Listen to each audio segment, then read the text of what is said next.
పిత పుత్ర పవిత్రాత్మ నామమున ఆమేన్. ఈరోజు ఏప్రిల్ 19వ తారీఖు. లూకా సువార్త 24వ అధ్యాయము 13వ వచనము నుండి 35వ వచనం వరకు.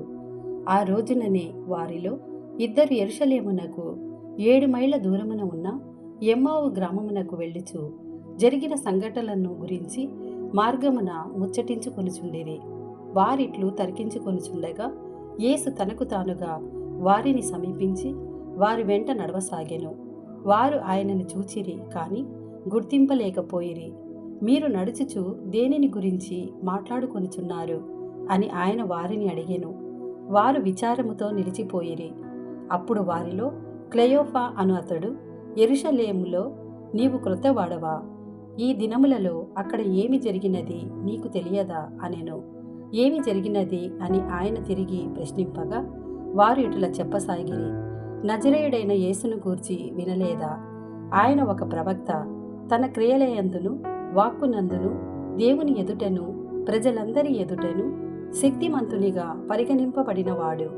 మన ప్రధాన అర్చకులు అధిపతులు ఆయనను మరణదండనకు అప్పగించి సిలువ వేసిరి. అయితే ఆయనయే ఇజ్రాయేలీయులను రక్షించునని మేము ఆశతో ఉంటిమి. ఈ సంగతులు జరిగి నేటికి 3 దినములాయెను.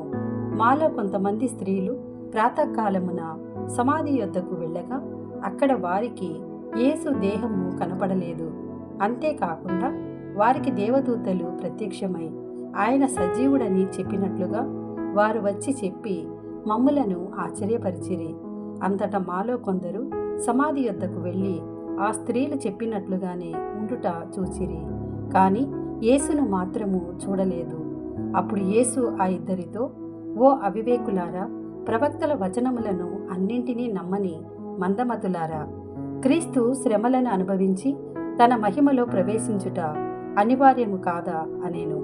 అప్పుడు మోషే మొదలుకొని ప్రవక్తలందరి లేఖనములలో తనను గూర్చి వ్రాయబడినవి అన్నీ వారికి వివరించెను. ఇంతలో వారు చేరవలసిన గ్రామము సమీపించినది.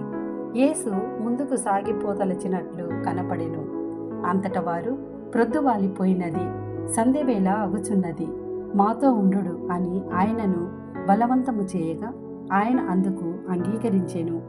యేసు వారితో కూడా భోజనమునకు కూర్చుండినప్పుడు ఆయన రొట్టెను తీసుకొని ఆశీర్వదించి విరిచి వారికి ఇచ్చెను.